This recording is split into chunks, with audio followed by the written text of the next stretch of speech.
Bueno, nuevamente bienvenidos y bienvenidas a todos. Em, la verdad es que estamos muy contentos de este evento. Yo soy Tamara Moyano, actual coordinadora de la Comisión de Graduados de la Licenciatura en Psicología de la UCSE. Me acompaña hoy los demás miembros de la comisión. Y bueno, quería contarles que estas jornadas están ya en su tercera edición este año. Son las jornadas científicas para estudiantes y graduados de la carrera de psicología, y que año a año vamos de alguna manera cambiando ese título de las jornadas, tratando de enmarcar en lo que consideramos oportuno para ese ciclo, para este momento. Y este año la jornada científica se titula Psicología de la Emergencia, intervenciones psicológicas en el contexto actual, que bueno, consideramos totalmente oportuno por este año de pandemia que atravesamos, y poder encontrarnos para hablar y conocer la experiencia de muchos profesionales en relación a las intervenciones que se han realizado este año. Así que muchas gracias por estar, por aceptar acompañarnos. Espero que sea muy rico y productivo realmente para todos. Y también contarles que este evento es aprobado por Consejo de Facultad, de la Facultad de Ciencias de la Salud, por disposición 9720. Y también este evento se enmarca en el 25 aniversario de la licenciatura en Psicología de la UCSE. Y nos acompaña la directora de la licenciatura en Psicología, la licenciada María Alicia Arias Paz, a quien le cedo la palabra para que nos dé una bienvenida. Bien, gracias Tami, gracias. Si me acompaña la tecnología, porque últimamente me quiere abandonar. Felicito la gran convocatoria que están teniendo. Bueno, todos los eventos que tiene la Comisión de Graduados tiene una gran convocatoria. Eso quiere decir que es acertado y pertinente generar estos espacios. Así que primero va la felicitación a todo el equipo de la Comisión 2020 que se puso al hombro la realización de este tipo de eventos científicos. Como directora de la carrera, para mí es un orgullo realmente que podamos tener esta tercera edición. Allá cuando habíamos comenzado tímidamente, en nuestro primer evento también era el aula magna llena y así, y hoy a pesar de estas circunstancias y todo el desafío que es la virtualidad, también hemos tenido que ya pensar en si cerrábamos el cupo. Creo que es más que pertinente hablar de la psicología de la emergencia, hoy más que nunca. La pandemia nos trajo la necesidad y hasta el mandato de repensarnos en nuestros roles, en nuestras funciones, en nuestro tipo de servicio. Revisar esos quehaceres es oportuno, creo que aquí va a suceder porque vamos a escuchar diversas voces, diversos espacios dentro de la provincia que están brindando servicio en este momento, y que por ahí ha sido un tema sí, que no ha sido muy abordado en el plan de estudio, en la carrera, pero que hoy es una necesidad. Entonces, más que oportuno que podamos complementar y acrecentar nuestro conocimiento científico, técnico, instrumental a través de estos espacios. Van a ver la participación de docentes nuestros que son conocidos en el medio, renombrados, que cada uno sabe muy bien la disciplina en la que está, y también, bueno, es un lujo que lo podamos aprovechar. Creo que más allá de esto de que la broma de la tecnología hoy te permite escucharlos desde tu casa, así que bueno, no desaprovechar esa oportunidad.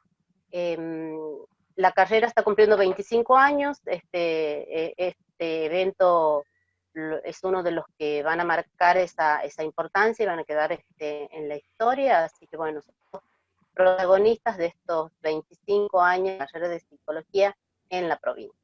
Felicitaciones al equipo, ahí estoy viéndolo al doctor Andrada, está, y, y los demás disertantes también. En los próximos encuentros vamos a seguir acompañando. Y nada más, los dejo y aprovechen, como siempre digo, aprovechen. Muchas gracias, profe. Y bueno, nuevamente bienvenidos y ahora le voy a ceder la palabra a una de las miembros de la Comisión de Graduados, que es María Esperanza Ayaz, para que continuemos. Buenas tardes a todos. Voy a presentar a nuestra primera expositora de la conferencia de apertura de esta jornada científica, quien es la licenciada Paola Brito. Ella es psicóloga egresada de la Facultad de Psicología de la Universidad Nacional de Tucumán, especialista en abordaje integral de problemáticas sociales en el ámbito comunitario, con estudios de posgrado en salud mental comunitaria y derechos humanos. Asimismo, una maestría en política y gobierno en Universidad San Pablo Tucumán desde abril 2018 y en vigencia. Su capacitación de posgrado, intervención profesional en situaciones de emergencia, desastres y catástrofes. Docente de carreras de grado y de posgrado, experiencia en investigación, referente de la organización Psicólogos Sin Fronteras Tucumán desde el año 2005 hasta la fecha. Hoy presentará su trabajo, La psicología en el área de emergencia y catástrofes, intervenciones en contexto de pandemia. Bueno, muchas gracias, licenciada, por haber aceptado y por compartir su experiencia con nosotros. Ahora le cedo la palabra. Muchas gracias, buenas tardes. Muchas gracias por la invitación, ya este segundo año con ustedes, la verdad que es un placer. El año pasado estuvimos compartiendo algunas experiencias de Psicólogos Sin Fronteras desde el área comunitaria y este año desde el área de Psicología de la Emergencia. A ver si puedo compartir la pantalla. Espérenme.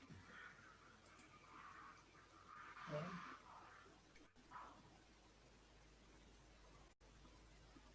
Esperen un segundito. ¿O lo tenéis vos por ahí, Tamara, para compartirlo más rápido?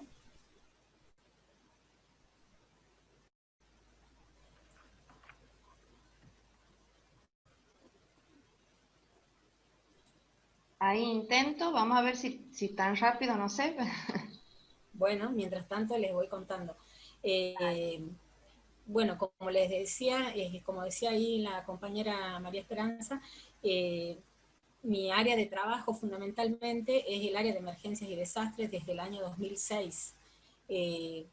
Nosotros empezamos, digamos, con Psicólogos Sin Fronteras, que es una ONG internacional que se formó en España, en Madrid, y precisamente con una intervención en una inundación en la localidad de Viescas. A partir de esa inundación y de esa intervención se forma Psicólogos Sin Fronteras, con el trabajo fundamentalmente en el área de emergencia.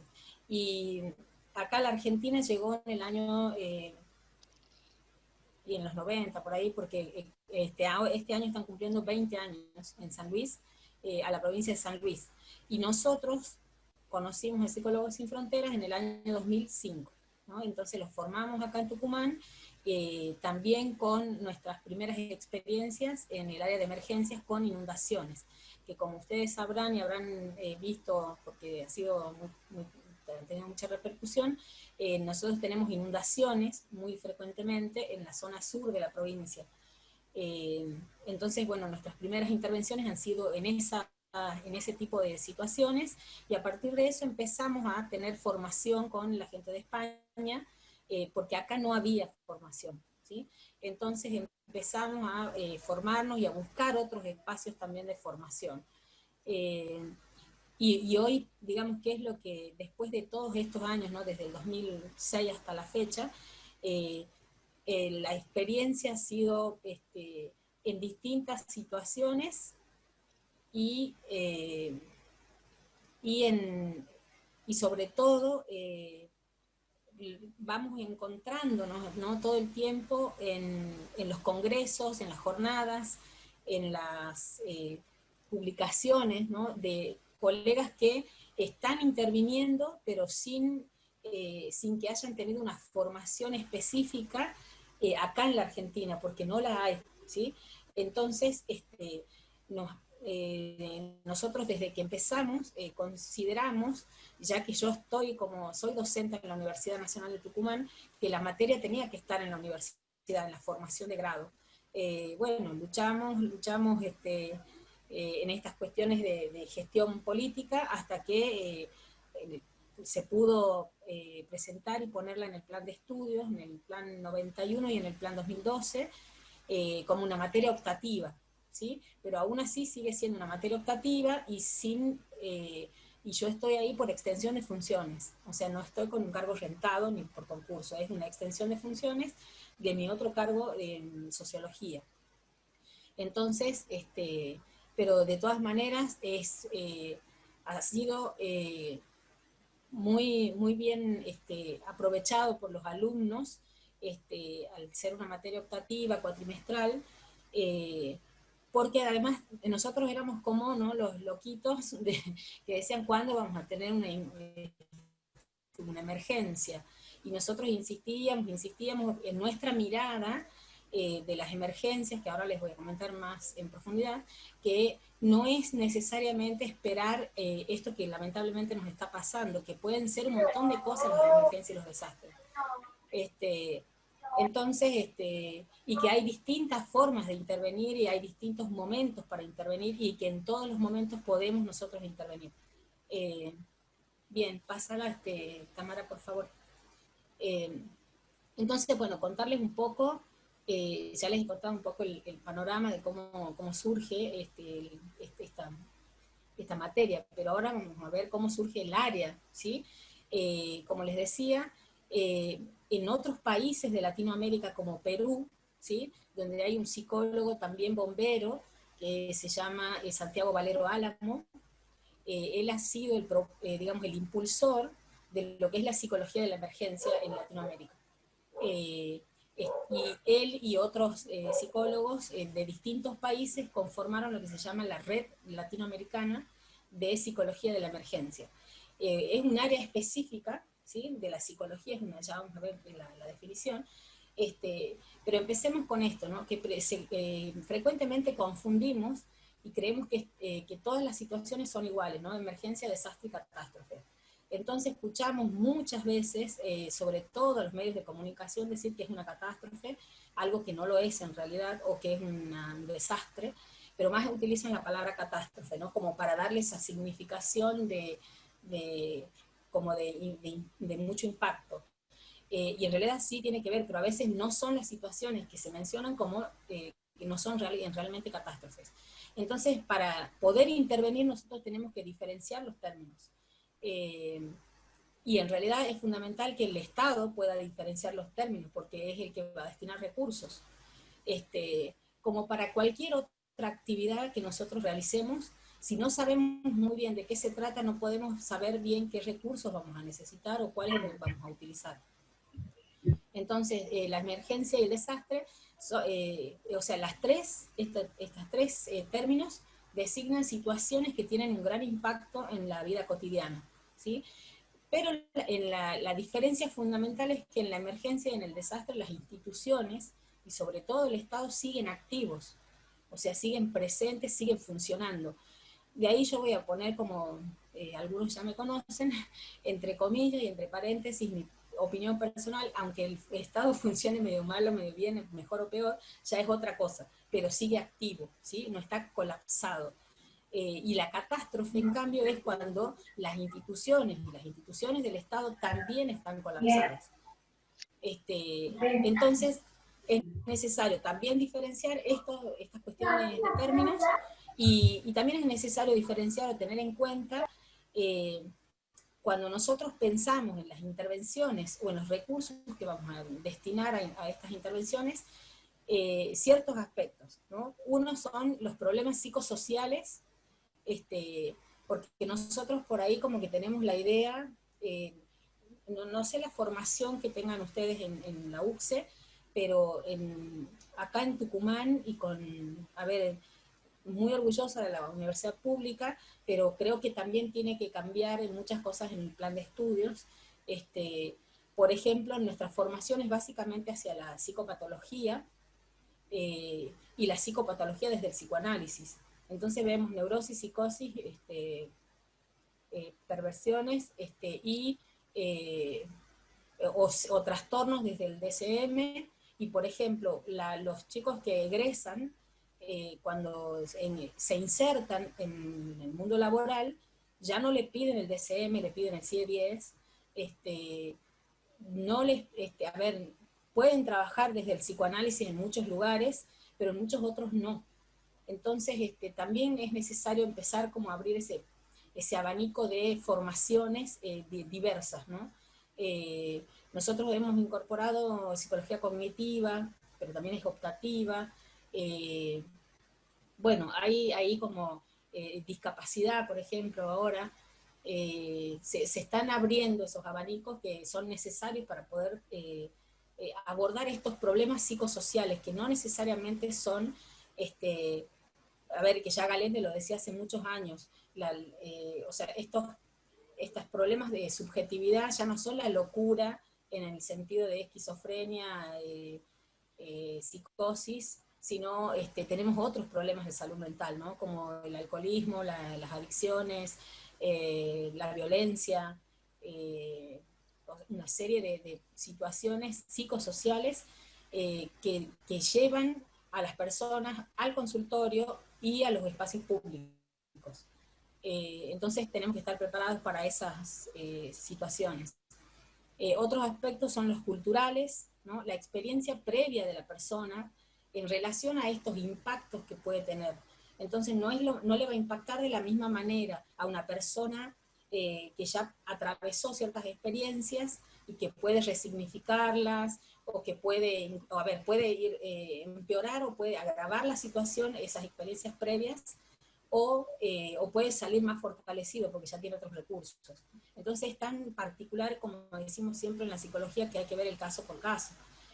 Pero también hay que tener en cuenta esta cuestión cultural, ¿no? De a qué población es la que nosotros vamos a destinar nuestra intervención, con su idiosincrasia, sus intereses, sus costumbres, los factores biológicos, ¿no? Por ahí pensamos en algunas cuestiones más de personas que tienen patologías previas, patologías orgánicas, donde estos impactos también van a ser diferentes. Las expectativas de las personas, por ejemplo, es una cosa que yo veía mucho ahora con la cuestión de la pandemia, los alumnos les quedaban pocas materias para recibirse, ¿no? Entonces ahí está la expectativa de que se iban a recibir en marzo, en abril, en mayo, junio, y no está pasando eso. Entonces, hasta que la universidad o el sistema se acomodó y está permitiendo recién ahora poder, o habilitando la posibilidad de rendir exámenes, aparece ahí una expectativa que tenían esos alumnos de poder estar recibidos, de ingresar al mundo laboral, algunos ya con trabajos esperando que solamente les falta el título, o sea, una serie de cosas que estas situaciones vienen a impactar, y que no es lo mismo de otro alumno que quizás estaba en tercer año y que no le impacta de la misma manera. O los alumnos que están en primer año, ¿no? De la universidad, donde recién estaban conociendo el espacio físico de la universidad, y ahora tienen que adaptarse a todo esto nuevo, o sea, a toda una situación nueva, la salida de la escuela secundaria, o algunos alumnos mayores que no estudiaron durante muchos años y empiezan a estudiar ahora. Entonces, hacer toda esta adaptación, y que tiene que ver con las expectativas que tenían, ¿no? Cómo impactan estas situaciones en esas expectativas.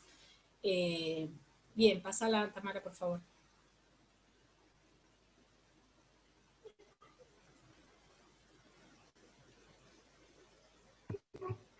Bien, ¿qué tienen en común todas estas situaciones?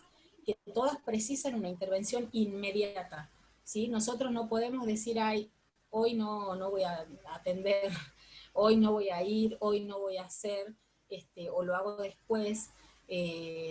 Por ejemplo, no sé, una situación de suicidio o de intento de suicidio, o una situación, no sé, de toma de rehenes, que acá nosotros no lo tenemos, pero en Buenos Aires sí.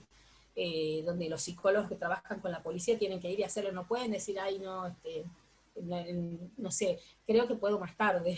No, o sea, requieren una intervención inmediata, no demorable. Además, porque cuanto antes se interviene en este tipo de situaciones, más se pueden prevenir o prever o evitar que se desarrollen trastornos o o que lo que después vamos a ver estas reacciones se conviertan en síntomas, ¿sí? Todas estas situaciones generan reacciones psicológicas que son similares en una emergencia, en un desastre o en una catástrofe. ¿Cuáles son esas reacciones?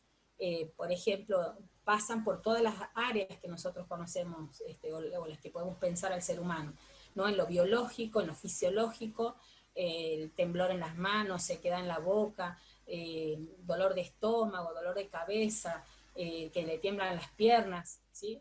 O sea, todo lo que pasa por el cuerpo.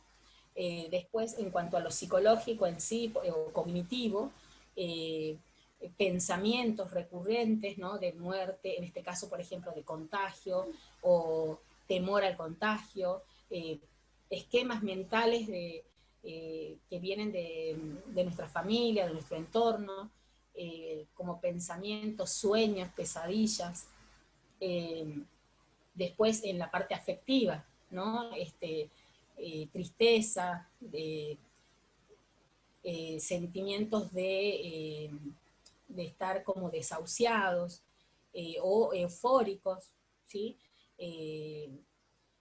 O sea, pueden aparecer esos abanicos que son muy grandes en cuanto a lo afectivo también. Y después en el área comportamental, personas, por ejemplo, reacciones que pueden ir desde lo más histriónico, ¿no? Estas personas que caminan de un lado al otro, que fuman, que van, que vienen, que gritan, ¿no? Esas las que expresan hacia afuera en todo lo que es el comportamiento. Y después personas que quizás se quedan paralizadas y no pueden hacer nada, no pueden caminar, no pueden pensar, no se pueden mover, casi literal. Entonces, estas reacciones psicológicas pueden aparecer en todas esas situaciones, porque va a depender de la historia previa, de la situación que se trate, y van a aparecer quizás en unas áreas más que en otras,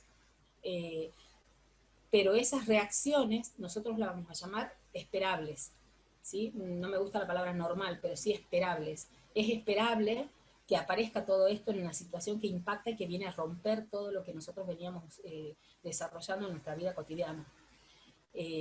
Pero si no se interviene, ¿sí? O cuanto más se demora la intervención y se la deja pasar, se la deja pasar, se la deja pasar, obviamente cuando no corra peligro la vida, lo que pasa después es que esas reacciones se vuelven constantes, ¿no? Se vuelven, están presentes todo el tiempo y se empiezan a constituir como síndromes o síntomas de trastornos, ¿sí? Entonces, una de las cosas que por lo menos yo y desde la Cátedra de Salud Mental en Emergencias y Desastres queremos diferenciar, o que es importante diferenciar, es que no todas las personas van a tener un trauma, ¿sí? No todas las personas van a estar traumadas por estas situaciones. Va a depender de todas estas condiciones que estamos hablando. Y las situaciones en sí mismas no son traumáticas. Las situaciones son potencialmente traumáticas. Bien, entonces todas estas situaciones son generalmente imprevisibles, ¿no? Nadie anda esperando que esto suceda. Nadie anda por ahí esperando que estas situaciones pasen. Generalmente son imprevisibles y causan indefensión, sorpresa, y por eso desestabilizan, ¿no? Porque es algo que uno no esperaba. Pueden constituir también situaciones de peligro inmediato para la vida o la integridad física, ¿sí? A veces no está en peligro la vida o la integridad física, pero sí los bienes, otros tipos de objetos, por ejemplo, pero que también constituyen un peligro para las personas, ¿sí? ¿Y qué otra diferencia encontramos en estas situaciones? Que los servicios, las instituciones, los técnicos, los profesionales que intervienen son los mismos en las emergencias, en los desastres y en las catástrofes. Cuando uno tiene una emergencia, ¿a quién llama? ¿Ustedes a quién llaman?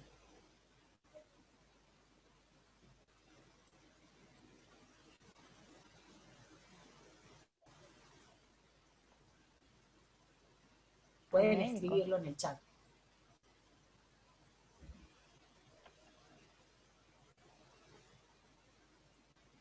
Acá llamamos al 107, ¿sí? A la ambulancia, bien, es igual. Acá también. Bien, dice la policía o algún equipo de salud. ¿Sí? Generalmente va a depender también de los recursos de la persona. Si tiene obra social, va a llamar a su obra social o a su empresa particular, y si no, va a llamar al 107. El 107 es el que interviene en todas las emergencias. Pero ¿cuál es la diferencia? Según el tamaño o la magnitud del evento, va a ser la coordinación, ¿no? Ahora todo el mundo sabe lo que es el COE. Antes nadie sabía lo que era el COE. Ahora todo el mundo sabe lo que es el COE. Este Comité Operativo de Emergencia, que es el organismo que coordina las situaciones más grandes, ¿no? las de mayor magnitud. Por ejemplo, si hay un accidente en una ruta y no hay muchos afectados, el 107 va a enviar sus equipos y puede que sea suficiente ese recurso. Pero si el accidente es más grande, ya intervienen otros actores, ¿no? Entonces, un área interdisciplinaria. Por ejemplo, van a llamar a bomberos, van a llamar a defensa civil, van a llamar a la policía, ¿sí? Además de los recursos de salud, ¿sí? Pásala, por favor, Tamara.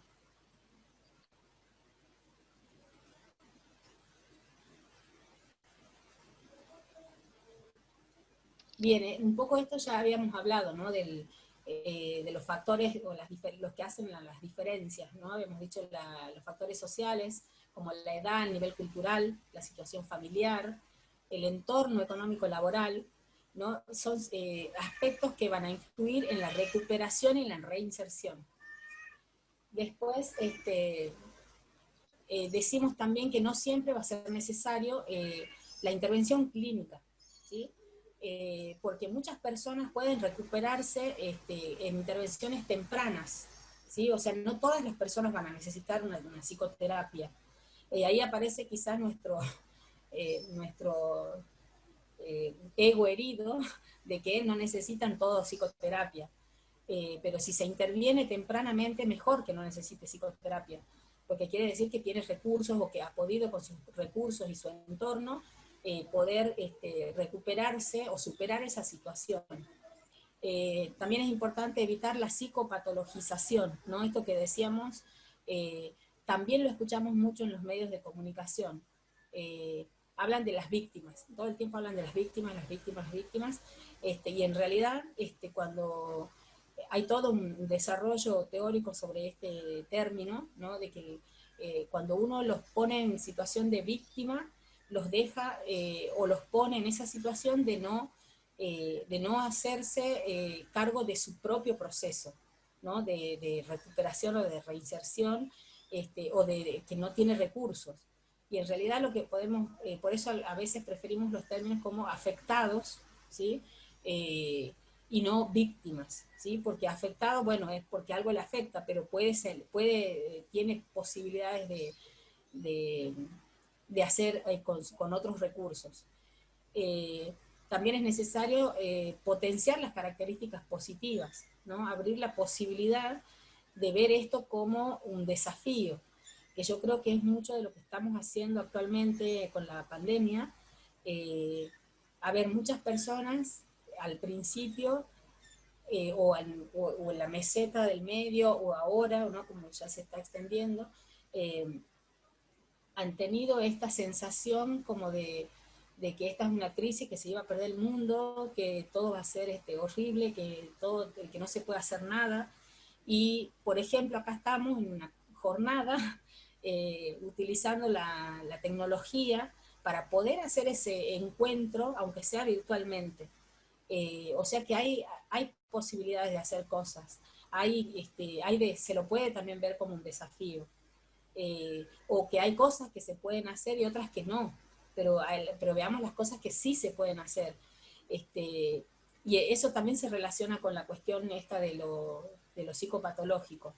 No veamos lo que no puede hacer la persona, lo que no tiene, de lo que carece, veamos lo que sí tiene, lo que sí le queda, porque no todo se pierde. A veces uno escucha, por ejemplo, y que quizás va a ser controvertido lo que diga, pero uno escucha que mucha gente dice, hemos perdido todo. O sea, no han perdido todo, porque todavía se tienen a sí mismos. O sea, no han perdido todo. han perdido quizá todo lo material, y quizá no es todo, pero a veces también es la posición de la persona en la que está, entonces también hay que comprender ese proceso.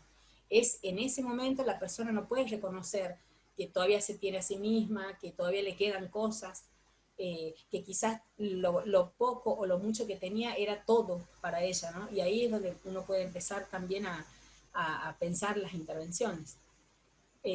Pasa la cámara, por favor.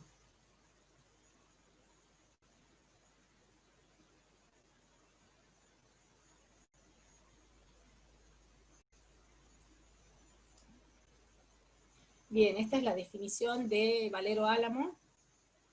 Espérenme.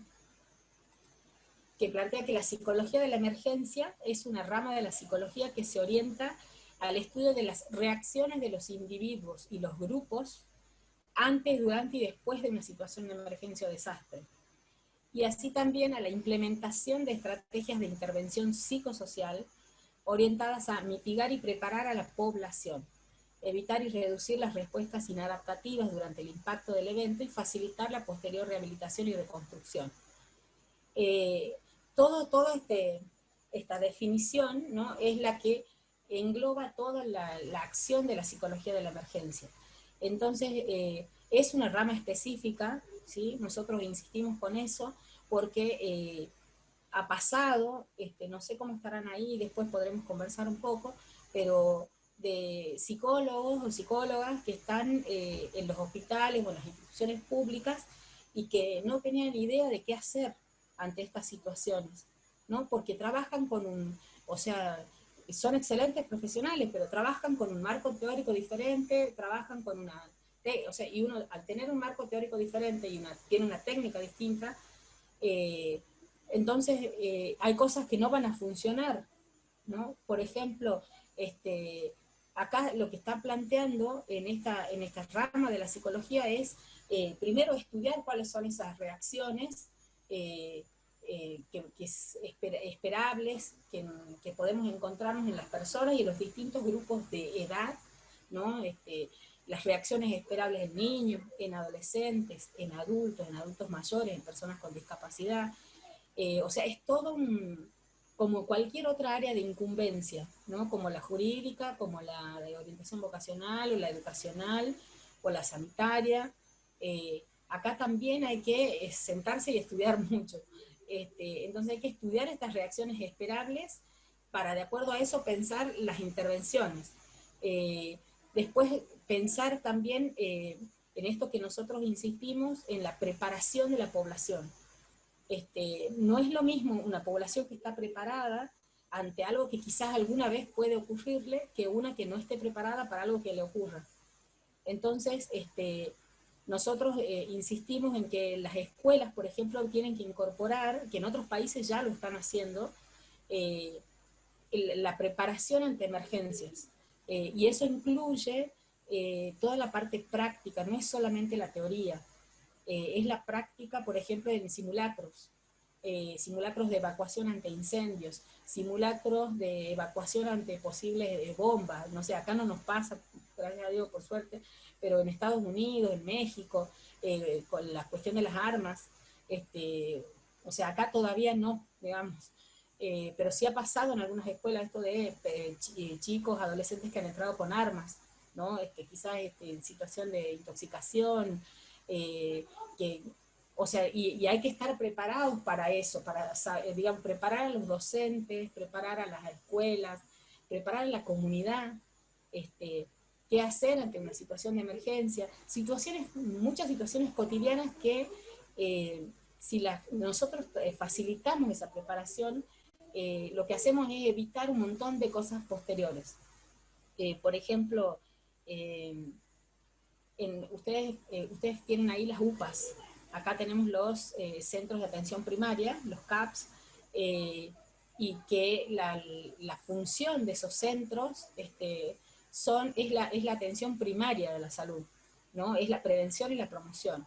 Pero lo que sabemos es que de hecho lo que sucede en la realidad es que ahí va todo el mundo. a hacerse todo, ¿no?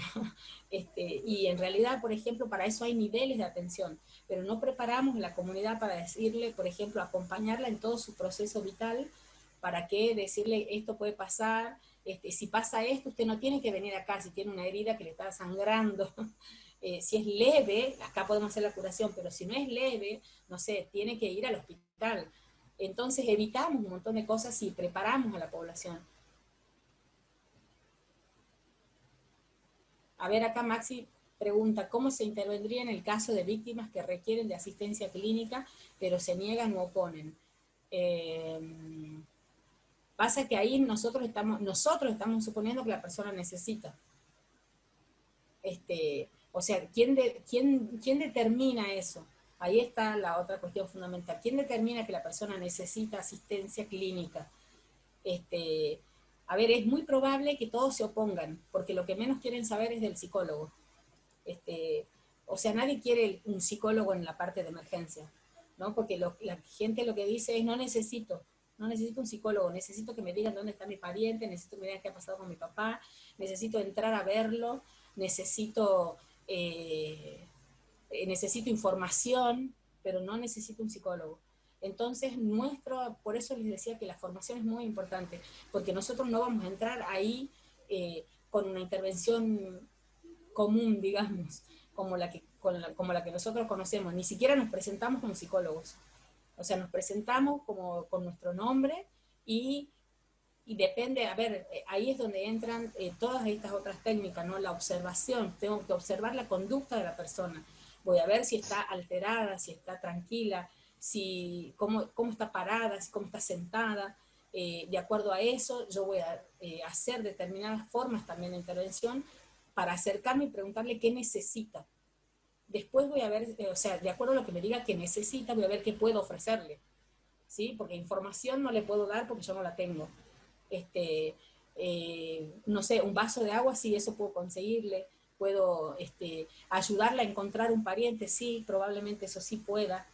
Pero hay cosas que no voy a poder y hay cosas que sí. Y ahí es donde quizás tu pregunta, Maxi, es de no sé, en situaciones por ahí que nosotros evaluemos, que sería bueno, que sería mejor que tenga una intervención clínica, pero como en cualquier otra línea teórica o otra rama de la psicología, no se puede hacer, obligar a la persona a que haga lo que no quiere hacer, pero sí se puede ir como generando lo que dice el psicoanálisis, ¿no? Generar demanda. Podemos ir viendo cómo hacemos que la persona ofrecerle alternativas para que a ver, que no es, incluso a veces uno ni siquiera le dice terapia, ¿no? Le dice, es un espacio para que usted hable, para que llore, para que si quiere decirnos, no sé, una mala palabra, lo que usted quiera. O sea, ahí es donde creo que el psicólogo es más que nunca también ese otro que soporta todo lo que viene del otro, porque es un semblante. Bien, a pesar de que no me gusta el psicoanálisis, bueno, uno tiene mucho de psicoanálisis de la formación también. Bien, y con respecto a esta rama de la psicología, ¿no? También está, a ver, desde la FEPRA, ¿no? Desde la Federación de Psicólogos de la República Argentina, la FEPRA tiene un área de emergencias y catástrofes, y están desde hace rato intentando este trabajo para que esté como área de incumbencia, ¿sí? Porque es un área diferente. Actualmente está dentro de la parte comunitaria o dentro del área sanitaria, pero son diferentes, ¿no? Y requieren también formaciones específicas. Así que también está bueno que se pueda ir haciendo, hay muchos colegios de psicólogos, yo creo que casi todos ahora han incorporado, algunos desde hace varios años y otros ahora, el área de emergencias y desastres. Pasala, Tamara, por favor.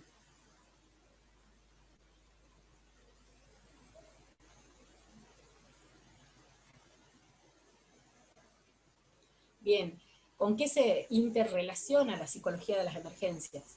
¿No? Se relaciona con la psicología clínica, con la psicología de la salud, que la psicología de la salud, para los que no conozcan, es la de la prevención, ¿no? La prevención y la promoción de la salud, la psicofisiología, la psiconeuroinmunología, porque se acuerdan que yo les decía que tenemos que ver a la persona en todas sus áreas. Entonces, por ejemplo, en el área fisiológica, cuando trabajamos con personas que están expuestas a situaciones de mucho estrés, por ejemplo, ahora trabajadores de la salud, docentes, madres, padres, ese estrés primero se localiza en el cuerpo, ¿no? Y empiezan a aparecer todos los efectos de esa exposición al estrés.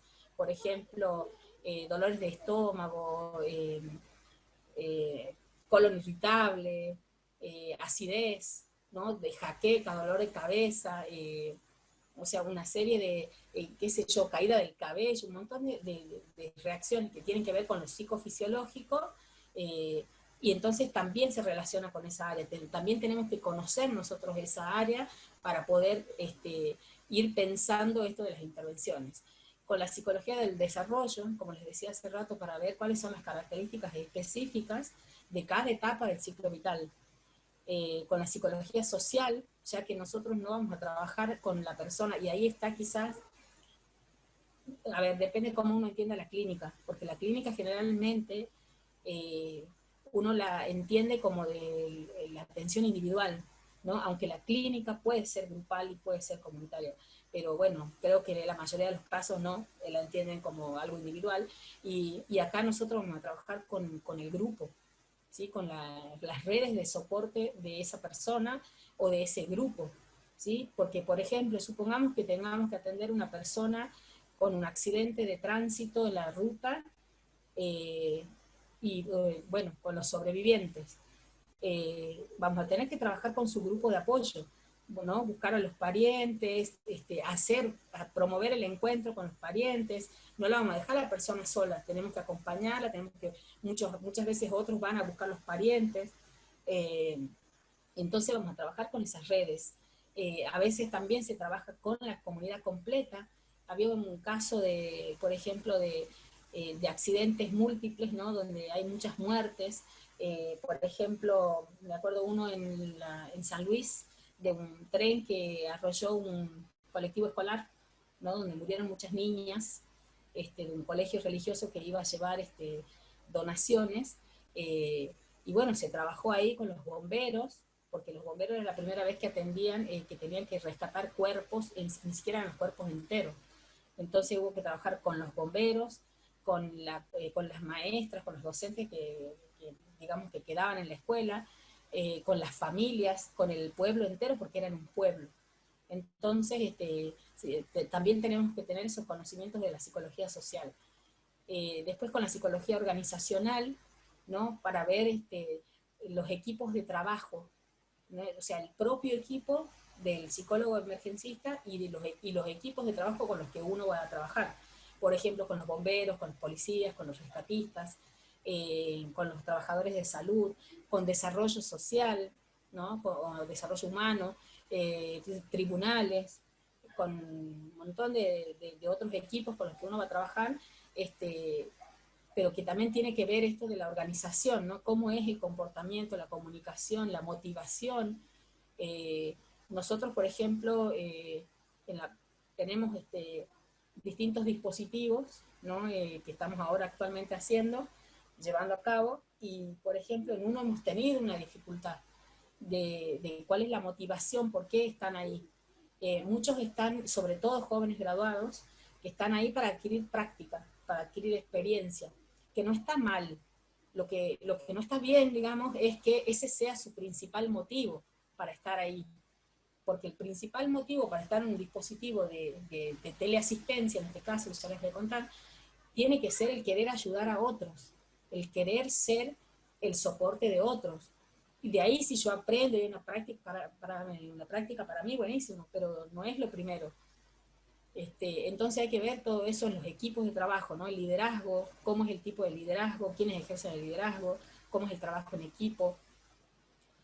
Con la psicología educacional, ¿no? Para ver el desempeño cognitivo, afectivo, social de los alumnos, con qué técnicas de la enseñanza-aprendizaje podemos utilizar nosotros para transmitir todos estos conocimientos que queremos que los chicos aprendan o que las escuelas aprendan, para prevenir estas situaciones. Pásala, Tamara, por favor.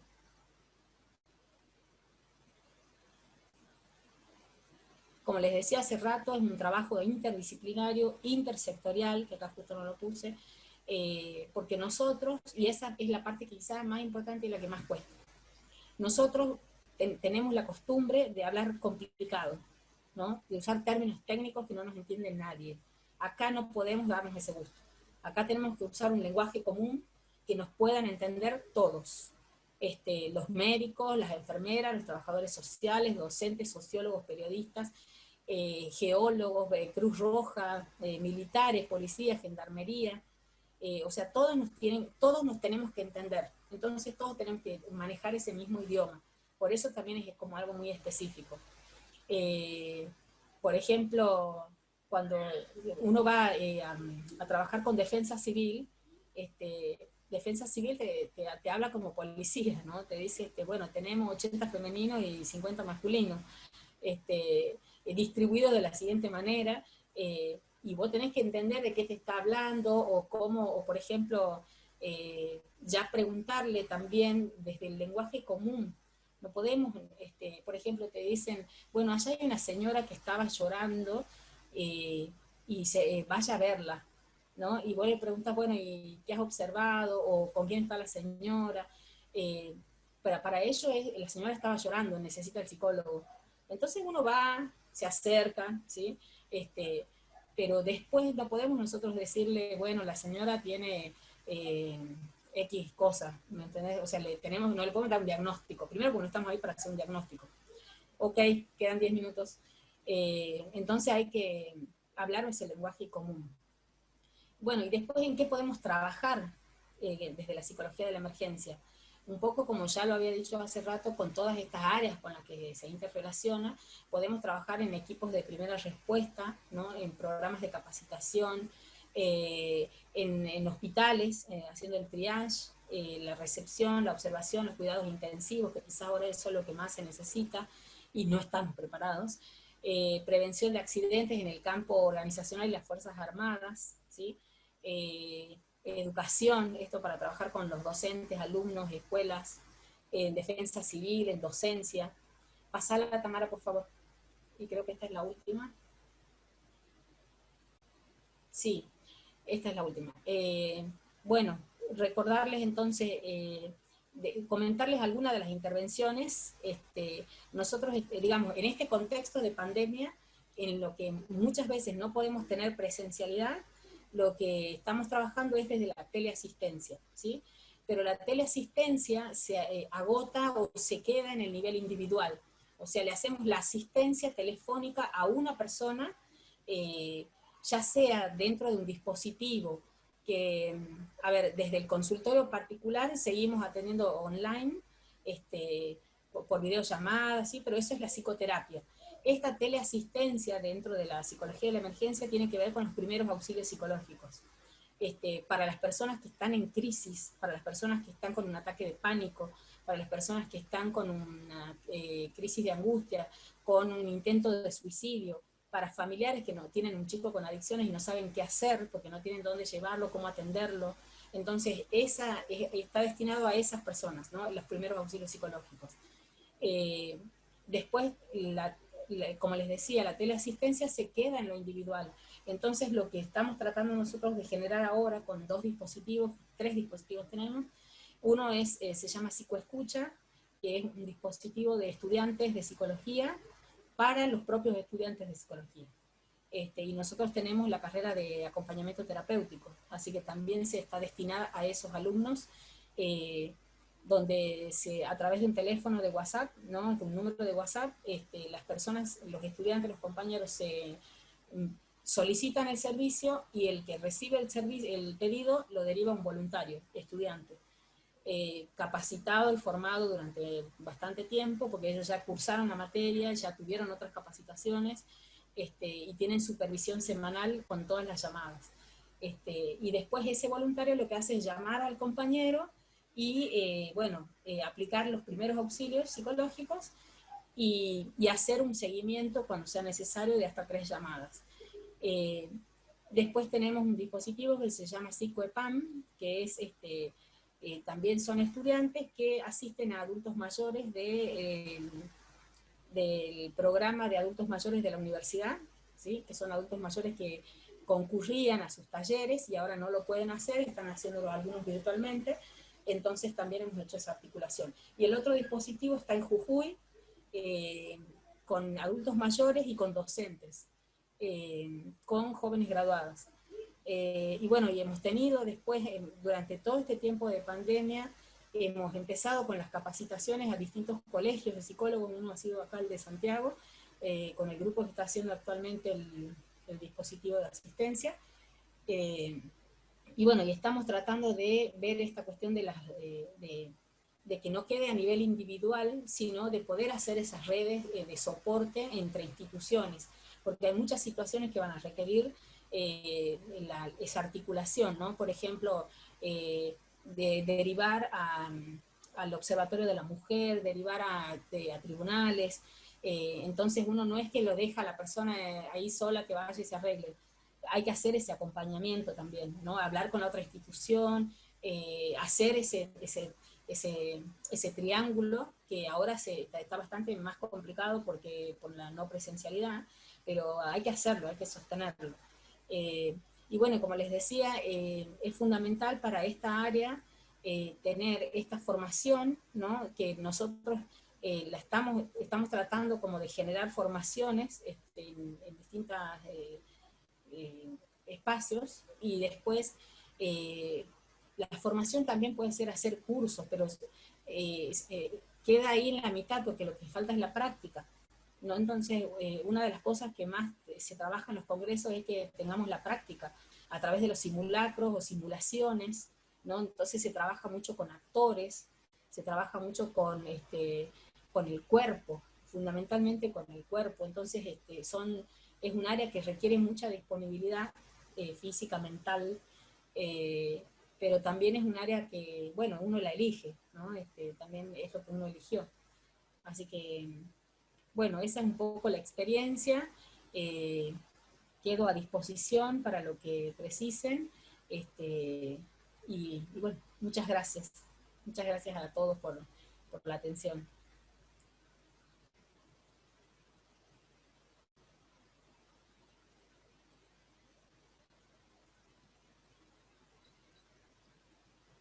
Muchísimas gracias, Paola.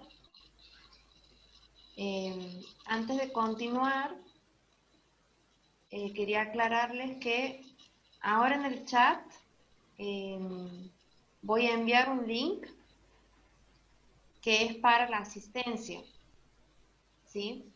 Es porque muchas veces no figura su nombre en la imagen, a veces quizás de un dispositivo, lo que fuera, así que ahora lo voy a pasar, así sepan qué es y lo completan, ¿sí? Y en unos minutos se va a cerrar ese link de la asistencia, ¿sí? Así que bueno, muchísimas gracias, Paola. Realmente muy productivo. Trataba de tomar nota, pero bueno. Y ahora seguimos. Le doy la palabra a mi compañera Esperanza. Las preguntas van al final, ¿no es cierto? Sí, así es. Bien. Bueno, muchas gracias, Tami. Muchas gracias, licenciada. Y bueno, como les acaban de decir, las preguntas van a quedar para el final. Así que bueno, anoten en el chat. Y bueno, ahora lo voy a presentar a nuestro segundo expositor. Es el doctor Héctor Andrada.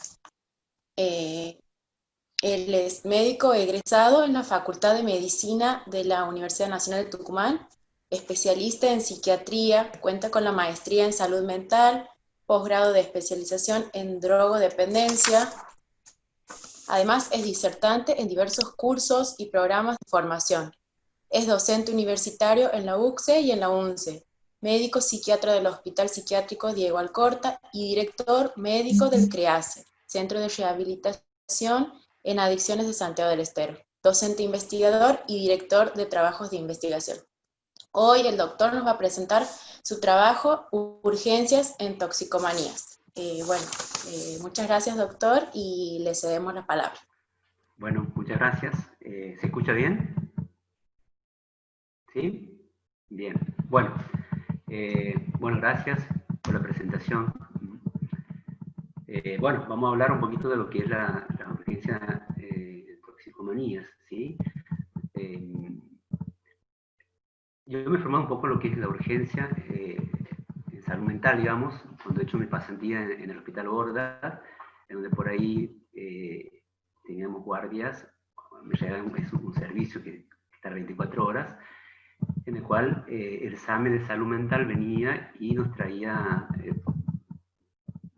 la gente de la calle o gente que por ahí estaba con alguna situación de emergencia, digamos, en las cuales la mayoría, podemos decirle casi un 70%, tenía alguna condición de un consumo, ¿sí?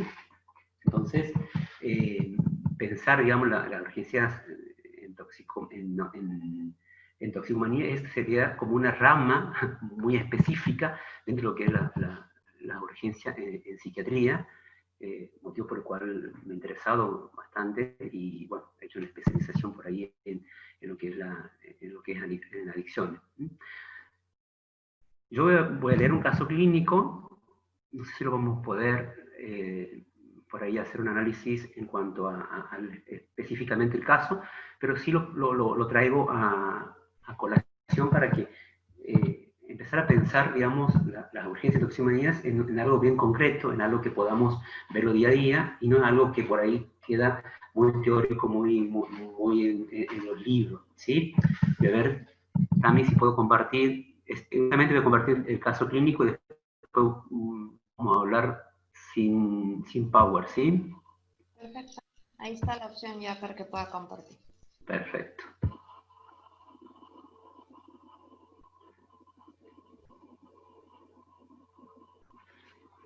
¿Se ve ahí? ¿Todo bien? Bien. ¿No? Ahí se está, ahora sí. Sí, se ve.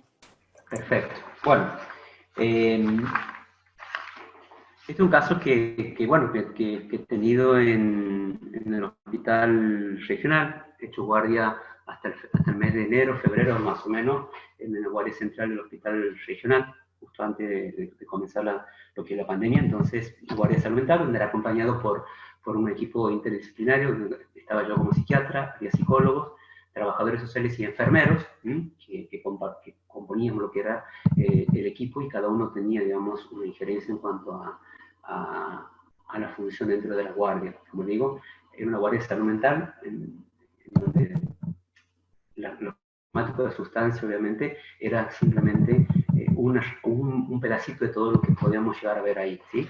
Y en uno de esos días, hacía guardia los domingos, un día bastante complicado, ha llegado un joven,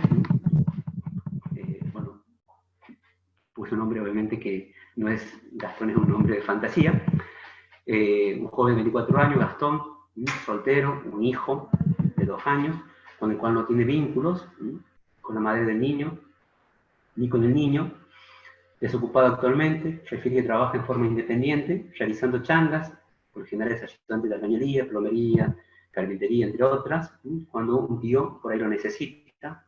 No concluyó la escuela secundaria, cursó hasta 9º año y luego abandonó por el consumo, ¿sí?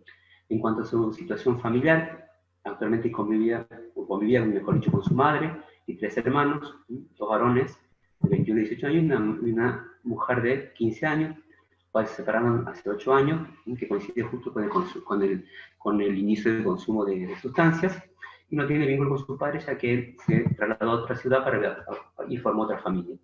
En cuanto a antecedentes clínicos, no hay ningún dato de relevancia.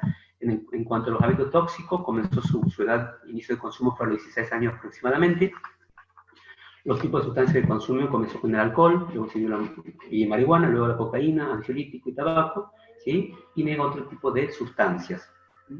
La frecuencia con la cual consume es el alcohol hace 3-4 veces por semana, así que hay un patrón de abuso, una cocaína 3 a 4 veces por semana, ansiolíticos de 4 veces por semana y marihuana diariamente. cuando llega la guardia, la fecha última de consumo, el cual nos relata, fue hace 2 días, en sus antecedentes personales, familiares, mejor dicho, tiene un hermano de 21 años que también tiene un trastorno por consumo de sustancia, marihuana y alcohol es lo que él nos refiere. En cuanto a antecedentes policiales o conflicto con la ley, ha ingresado en una comisaría en varias oportunidades por hurto y robo, pero la mayoría de las veces ha sido cuando era menor de edad, pero no ha estado más de un día detenido. ¿Sí? No se pasa.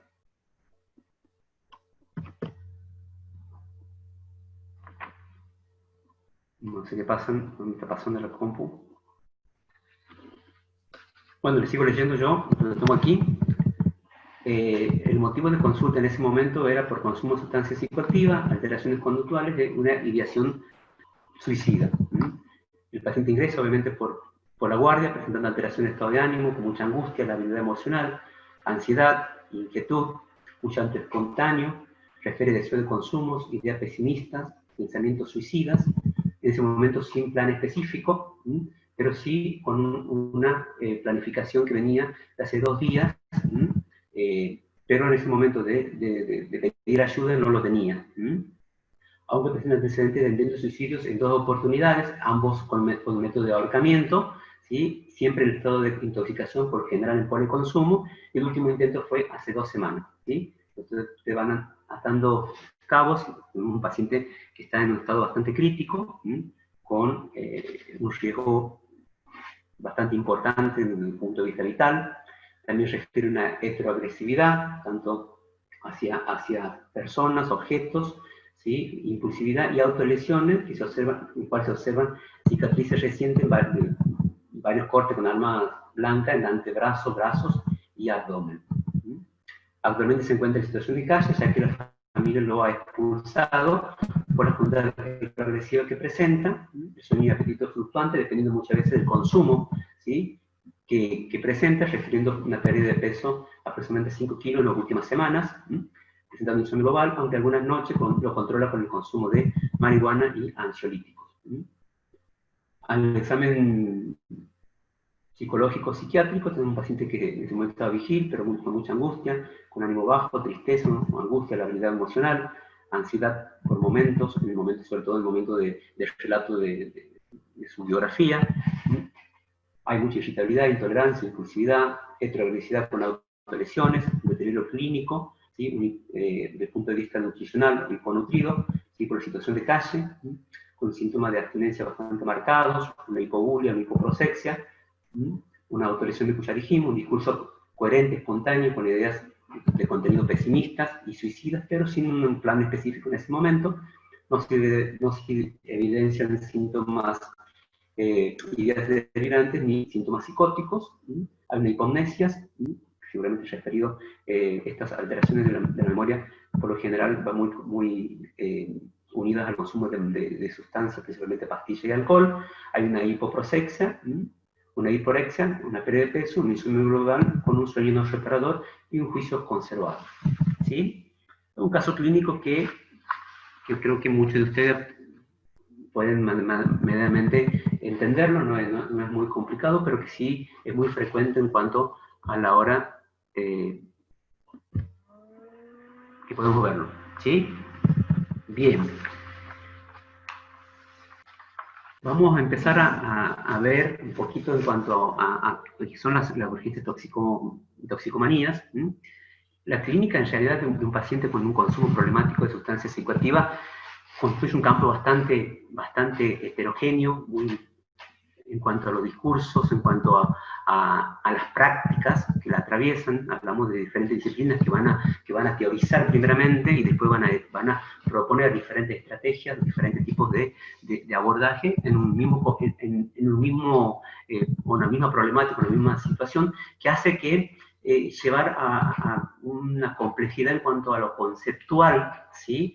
En lo concepto, para poder definirlo en realidad a lo que es la toxicomanía y sobre todo la urgencia en toxicomanía.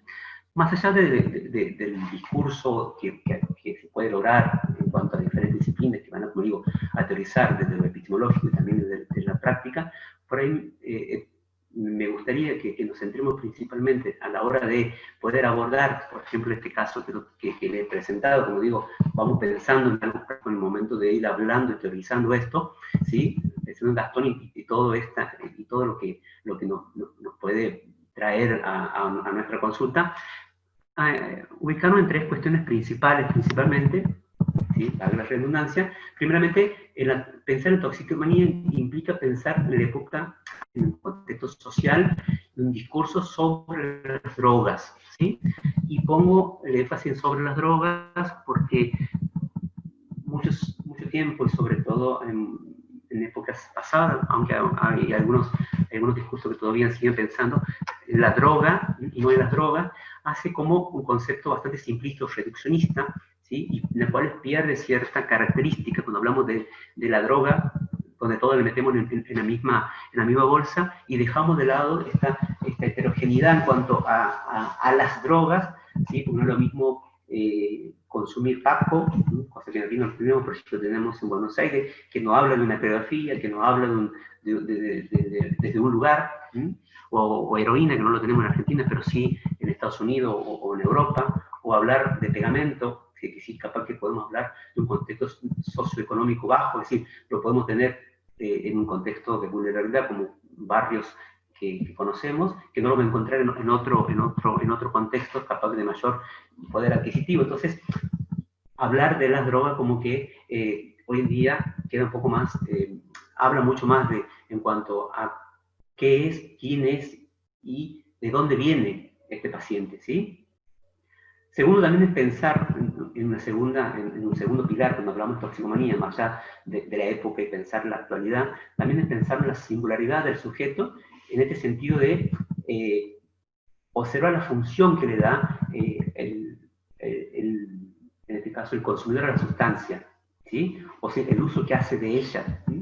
Que también aquí debe de tener un segundo, obviamente que esto tengo exactamente 40 minutos para hablar de todo y hacerlo en forma general, así que voy a tomar conceptos generales, pero la idea es ir dándole cierta ilación a lo que es la disertación y que ustedes vayan pensando y tomando ciertas herramientas para poder hacer un abordaje, ¿sí? Cuando hablamos del segundo pilar, es tener en cuenta la singularidad, como digo, y la función que hace de ella, y tomar en cuenta que la toxicomanía o la droga en general en sí deja de ser sobrehumano, en el cual viene a apoderarse, ¿sí? del sujeto, del individuo, ¿sí? Porque vemos en el común de las personas, en el colectivo, y muchas veces hasta hay ciertos medios de comunicación que hablan del flagelo de la droga como si fuese que viene la droga a atacarnos como algo y posesionarnos, a tomar posesión de un individuo que deja a este individuo en una posición bastante difícil, muy pasiva, desentendiéndose de la responsabilidad del problema, donde el otro tiene la culpa, donde el otro es el que me hace, o la droga es la responsable de. Entonces, por ahí es importante tener en cuenta esto para darle también cierta posición subjetiva, ¿sí? al tóxico dependiente, que lo vamos a llamar, o lo que llamamos en este contexto, y no pensar de que, bueno, el flagelo de la droga, entonces ya no podemos hacer nada, es como viene el Espíritu Santo, nos posee y ya está, ¿sí? Entonces es importante esta distinción, como le digo, desde el punto de vista subjetivo, donde vamos a posicionar al paciente y cuál es la herramienta que va a poder utilizar, a lo cual obviamente como trabajador de salud mental recurrimos a eso, ¿no? A darle herramientas al paciente para lograr una terapeuta lo más exitosa posible, ¿sí? Y por último tenemos que tener en cuenta también los efectos de la sustancia a nivel del cuerpo. En realidad es como uno de los pilares más importantes porque es ahí donde se va a desarrollar medianamente lo observable en urgencia. No digo que lo otro no, pero sí van, como decía Gastón, ¿sí? Venía con ciertas ya líneas de suicidios, venía con un cuerpo que estaba totalmente flagelados, que íbamos viviendo, y por ahí la angustia insoportable hace de que el cuerpo sea donde se asiente esta angustia que vamos viviendo. Entonces, hablar un poco de la toxicomanía, y se habla un poco también, entenderlas, mejor dicho, la toxicomanía, también habla un poco de la época, que se caracteriza principalmente, esta época en realidad, tenemos, como decía hace rato la licenciada, ha ido cambiando, el mapa de la salud mental ha ido cambiando, sobre todo cuando han ido ingresando lo que son las toxicomanías, y ha ido cambiando en cuanto a, decía, bueno, ya no hacemos cargo simplemente o somos exclusivamente para atender psicosis, ansiedad, etcétera, sino que hemos ido cambiando y las patologías de la época son otras, ¿sí? Y una de las patologías más comunes que vemos son estas, ¿no? Las toxicomanías, en donde esta época, como digo, se marca principalmente por dos características. Primero, un consumo generalizado, y segundo, una fragilidad de los lazos sociales que ha provocado efecto y consecuencia en lo que es en la subjetividad de las personas, donde vemos individuos a la deriva, desorientados, con una vida caótica, sin punto de referencia, sujetos sin anclajes, padeciendo obviamente los efectos de vacío o sin punto de referencia o sin sentido de la vida misma, que obviamente que lleva a un consumo compulsivo como una respuesta o un único antídoto, ¿sí?, a este malestar de la contemporánea, este malestar de esta civilización, ¿no? Y cuando hablamos de un consumo compulsivo, obviamente podemos hablar, y creo que es lo que pueden hablar de cualquier cosa que se le venga de la mente, ¿sí? Un consumo de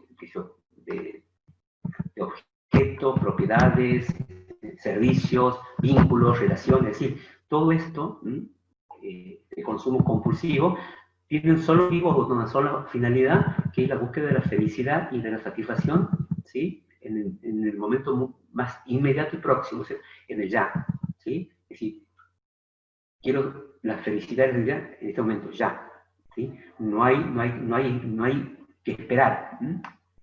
Y obviamente consumimos lo que el mercado viene a ofrecer, ¿no? Y para esto hay un mercado que va avanzando, que va pensando, que va creando objetos que son capaces, obviamente, de suministrarnos, como dice por ahí algunos autores, suministrar esta felicidad o la felicidad de un modo de satisfacer nuestras necesidades, nuestros sueños, aspiraciones, ideas, etcétera, nuestros ideales, a tal punto de que dentro de todo esto, dentro de esto, digamos, de este consumo compulsivo, que es muy perverso porque en un discurso capitalista y un mercado que va ofreciendo y que va promoviendo estos objetos para suministrarle al hombre, hacerle creer que a través del consumo va a ser feliz, obviamente que en todos esos objetos o en ese abanico de posibilidades, obviamente que están las drogas o están las toxicomanías, en el cual también tienen, al igual que cualquier tipo de característica de la época, siempre vamos un poquito más, siempre es un plus, siempre vamos a la felicidad ya, pero siempre un poco más. Por 2 pesos más, te ponemos más papas. Por 3 pesos más, llévate una gaseosa, ¿sí? Es decir, y las drogas también tienen esa misma forma de actuar, digamos, ¿sí? Y este discurso, como digo, capitalista y el mercado también está generando, como digo, estos objetos que nos van haciendo creer y que son indispensables para nuestra felicidad. Este mismo mercado, este mismo capitalismo va produciendo sus propios enfermos, ¿sí? Va produciendo sus propios toxicómanos o toxicodependientes, que son obviamente víctimas tan frágiles y punto blanco de este sistema tan perverso, por lo que dijimos anteriormente, sujetos o individuos que están con lazos sociales debilitados, quebrantados, con una subjetividad que está socavada, a la deriva, desorientado, obviamente que van a ser, ¿sí?, blancos para este consumo compulsivo de lo que fuere, del cual ninguno de nosotros escapamos, ¿sí? Capaz que podemos escapar de una heroína, podemos escapar de la cocaína, pero seguramente estamos dentro de este mercado en el cual seguramente hacemos uso y abuso, ¿sí?, de todo esto, para conseguir la felicidad, o mejor dicho, para disminuir los malestares de la época. Y en la toxicomanía, el sujeto en cuestión no es el sujeto el de la palabra, no es el sujeto el que viene a poner en palabra lo que le pasa. Ustedes saben que el término adicto desde hace un par de años, 2010, aproximadamente 2013, cuando luego la ley de salud mental, perdón, me tomo mucho de agua, la nueva ley de salud mental, nueva, ya no es tan nueva, nueva para muchos porque no conocíamos la anterior, ¿sí? Pero ya tiene sus 10 años, ha ido, digamos, también poniendo algunos puntos importantes a la hora del abordaje, y ha ido sacando la palabra adicto, obviamente porque causa cierta estigmatización o estigma, digamos, en el cual uno no es adicto, digamos, es un sujeto que padece de ciertos trastornos. Entonces, pero quiero referirme a la palabra adicto desde el punto de vista etimológico de la palabra, que significa lo que no se dice, lo que no se habla, lo que está ahí escondido y lo que no es capaz de hablar. Sujetos que nosotros encontramos en una guardia, en un espacio terapéutico, etc., no es de la palabra, sino es un sujeto del goce, ¿sí? Y no tan solo el goce en el placer, sino un poco más allá, el del plus, eso que hablábamos, ¿sí? Que es el blanco de este sistema, en el cual este plus muchas veces puede volverse hasta insoportable, que muchas veces irrumpe, aparece como algo irrefrenable, que se representa como una urgencia, en donde no hay palabra, y en el mejor de los casos hay angustia. Entonces, la toxicomanía viene de alguna forma a cumplir la función de un tapón a esta angustia, a este sujeto que está sufriendo, en donde gracias al tóxico el sujeto no sufre, o se evade, digamos. Es decir, al principio tomo por el placer, o consumo para el placer, después consumo para el displacer, para evitar esa angustia, y muchas veces esa angustia obviamente lleva a tener, digamos, ciertas conductas que muchas veces, o mejor dicho, por otra parte, este consumo no solo constituye únicamente, ¿sí?, o está ligado a una satisfacción mortífera, sino también podemos encontrar otros tipos como de modalidades, digamos, el consumo como una modalidad identificatoria, esto de que le da un cierto grado o genera cierto sentido de pertenencia o de identidad, soy toxicómano, ¿sí? O también el consumo como una práctica del goce, donde hay un rechazo todo el vínculo del amor con el otro. Bueno, no vamos a poner tan psicoanalítico, pero a lo que voy es decir, no empecemos o mejor dicho, empecemos a ver de que cuando hablamos de toxicomanías, no es simplemente el consumo que yo tengo y ahí se acaba, sino que hay muchas cosas que están en juego.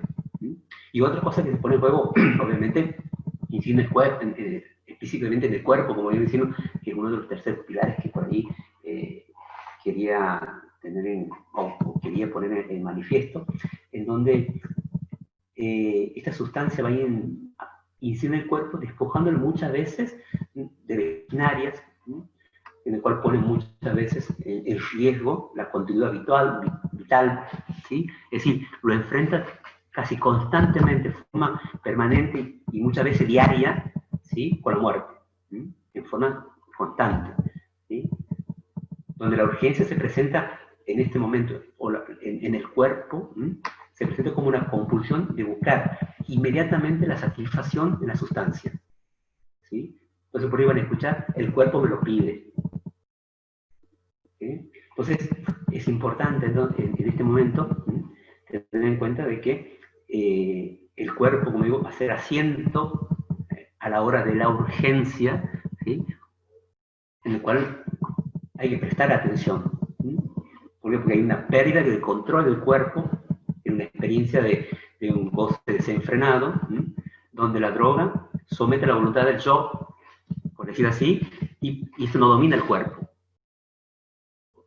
Entonces, en este contexto, en este panorama, digamos, en esta pequeña introducción o por ahí, sí, contexto, podemos nosotros observar la función de solución que cumple el tóxico o el consumo en el ser humano, en el sujeto, en el ser humano, ¿sí? Que nosotros lo podemos vivenciar en el consultorio a través de una discursiva totalmente estéril, o la ausencia de relatos, o la fragilidad de los lazos sociales. Entonces, hablar de urgencia toxicomanía, ¿sí? Por ahí es importante que partamos de otra cosa que es mucho más importante, que cuando llegamos a la guardia, que por ahí me pasa mucho, sobre todo, y cuando llega algo, irrumpe en esto de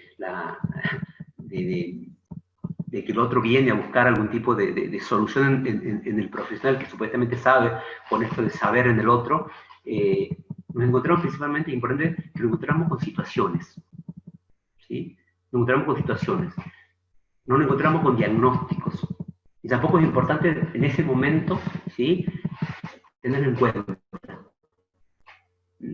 Por eso me pasaba cuando yo era residente, estudiaba, yo estaba en psiquiatría y estaba en el Borda, y yo quería saber, a los 10 minutos haber llegado, y que lo evaluaba el equipo interdisciplinario allá, quería saber cuál era el diagnóstico, y ahí me decían que vamos a saber o que vamos a lograr con el diagnóstico, y ahí me decían, ahora en este momento tienes una situación, ¿sí? El diagnóstico lo dejamos para después, y eso, aunque usted no lo crea, para el profesional que está en un momento, imagínense una guardia, que llega con un consumo, que se cortan los brazos, o que tiene intento de suicidio, ahorcamiento, etcétera, ¿sí? O sea, decirnos, usted tiene esta situación, o tiene esta situación, el diagnóstico lo vemos después, calma muchísimo, ¿sí? ¿Por qué? Porque está el padre que quiere saber qué tiene, está el otro profesional, el clínico, que quiere saber qué tiene, el de la administración que quiere el diagnóstico, ¿sí? Entonces, saber que tiene al frente, ¿sí?, es simplemente en una situación, calma muchísimo. Y obviamente que es una situación con lo que ustedes ven, digamos, con lo que ustedes realmente tienen ahí, ¿sí? Que podrá ser, qué sé yo, síntomas psíquicos, síntomas, qué sé yo, conductuales o comportamentales, síntomas psicóticos, alteraciones de estado de ánimo, comportamiento, y que en ese momento lo único que me interesa es saber si que esto que padece tiene un riesgo para sí y para tercero. Entonces, cuando nosotros nos damos cuenta de que lo que vamos a tratar simplemente es una situación, ¿sí? La urgencia, en ese momento la urgencia, que es toxicomanía o urgencia psiquiátrica, yo le llamo una urgencia generalizada, porque no le vamos a poner un nombre. Pues cuando llega, imagínense a Gastón, en ese sentido, ¿sí?, un chico de 24 años con todo lo que hemos dicho, ¿sí?, tiene una urgencia generalizada, ¿sí?, una urgencia en lo clínico, que lo tiene que ver el médico clínico, ¿sí?, que está desnutrido, que luego tiene cortes, hay que hacer una radiografía, hacerle tal cosa, ¿sí? Es una urgencia social.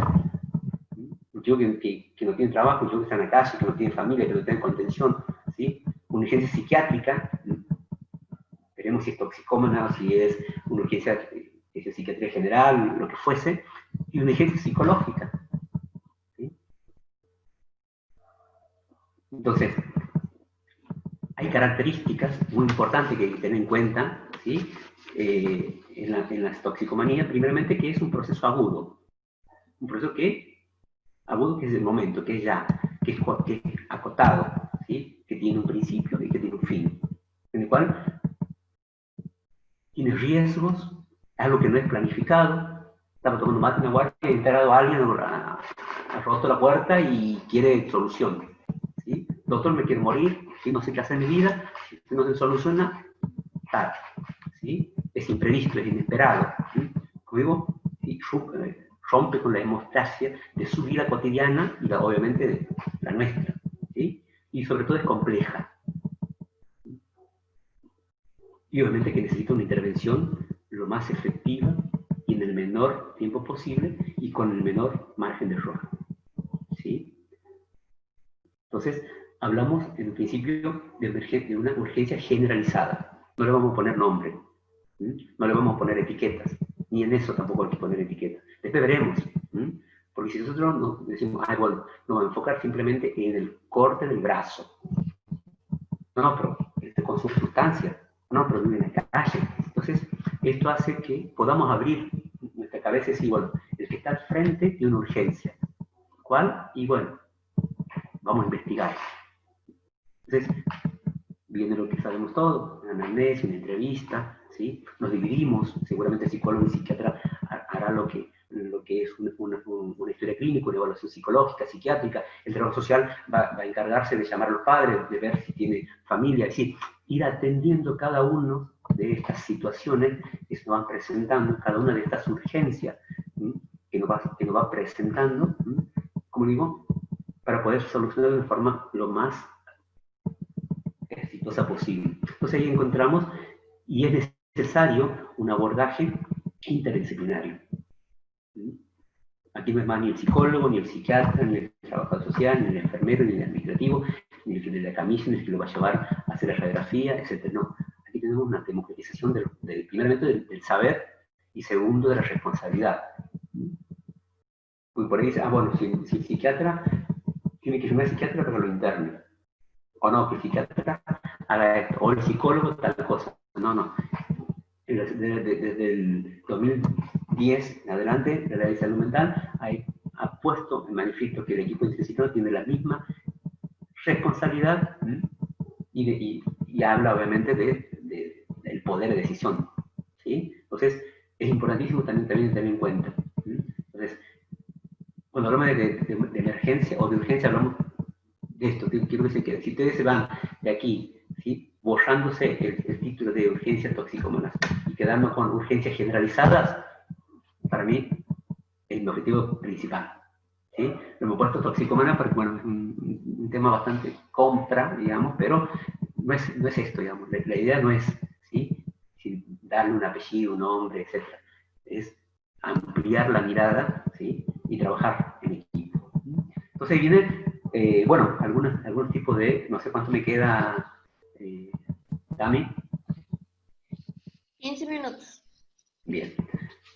Entonces, aquí viene, voy a hablar un poco yo de la parte de que me toca a mí. No soy psicólogo, soy psiquiatra y por ahí las intervenciones son más, yo las conozco, las otras ayudo o acompaño, digamos.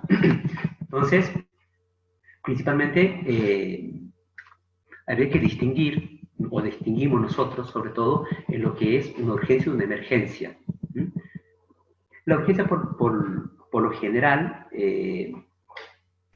sobre todo para los médicos, cuando hablamos de urgencia no tiene un riesgo vital, es decir, no pone en riesgo la vida del paciente. No todas las urgencias son graves, las urgencias pueden muchas veces esperar, ¿sí? Mientras que la emergencia, ¿sí? Siempre tiene un riesgo de vida. Hay que intervenir y intervenir lo más rápido posible, lo más pronto posible y de la mejor manera, ¿sí?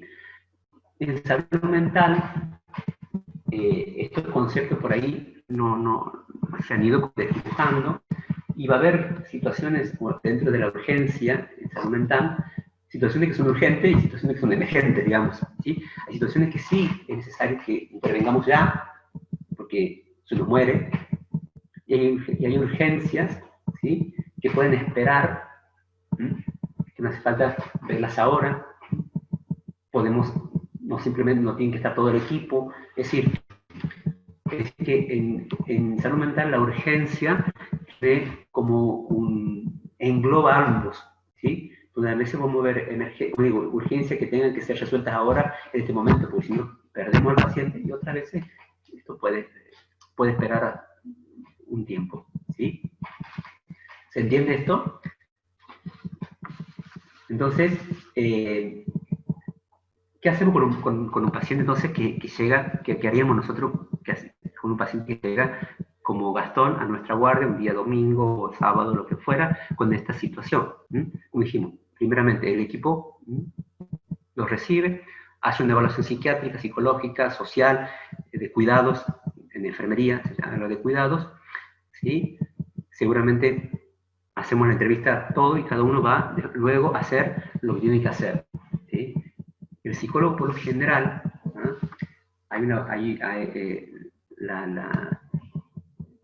por ejemplo, hablo mucho con los psicólogos porque los psicólogos esperan que pase la urgencia, que está perfecto, para poder intervenir, ¿sí? Entonces, en ese momento, el que hace psicólogo, simplemente el psiquiatra trata de alguna forma, de hacer una evaluación de atención al paciente, en el cual tiene principalmente como finalidad o objetivo principal es calmar esa angustia. Esto le llama, ¿sí? Que disminuyan la angustia, síntomas psicóticos, las alteraciones conductuales, si está agitado, por ejemplo, o los síntomas de abstinencia, o cualquier situación que nosotros hayamos visto en el momento de la evaluación. Que por lo general nosotros, este control, esta evaluación que le hacemos, ¿sí? Seguramente va a desencadenar en un tratamiento psicofarmacológico. Entonces, el psicólogo, o mejor dicho, la parte psicológica, o la urgencia subjetiva, que en realidad es lo que maneja el psicólogo, ¿sí? Tiene como finalidad, digamos, como finalidad, es dar lugar a la palabra, ¿sí? Entonces, imagínense, dar lugar a la palabra, como venimos diciendo, a un paciente donde en la urgencia no hay palabra, hay actos, ¿sí? Hay una angustia que no se puede decir. Entonces, la urgencia subjetiva en este caso puede esperar, es decir, el psicólogo puede esperar a que este paciente remita ciertos síntomas, remita ciertas conductas, remita ciertas situaciones que ahora no.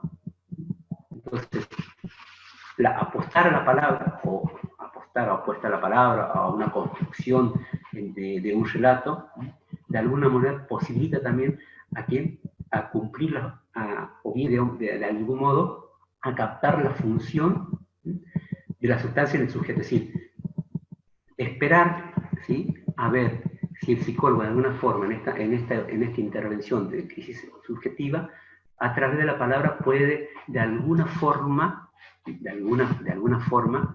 captar la función que tiene esta sustancia en el sujeto. Entonces la apuesta sería transformar esta urgencia, ¿sí?, que es una urgencia generalizada, una urgencia donde el psicólogo ha tenido que hacer evaluaciones, ha tenido que llevarlo al médico clínico, donde ha tenido que hacer una evaluación, ponerle suero, llevarlo a hacer una radiografía, el cirujano coser el brazo, etcétera, etcétera. Después el psiquiatra, volver al psiquiatra para que le pongan todo lo que sabemos, todo lo que es psicofármaco para bajarlo. Después ingresa, ¿sí?, lo que es la urgencia subjetiva, y lo importante es, la cosa sería transformar la urgencia, que decimos, esta presentación, en una urgencia subjetiva, ¿sí? Recién transformar todo este lío, digamos, en urgencia subjetiva, es decir, que pueda aparecer en el sujeto una pregunta en relación con su padecer. Entonces, dos cosas aquí. Digo esto porque la mayoría son psicólogos, no me voy a extender mucho. Si quieres, después hacemos un curso de toxicomanía y vemos cada una de las drogas y cómo hace el abordaje cada una. Lo importante aquí es decir, ¿Cuál es la función o la acción del psicólogo en la emergencia? ¿Sí?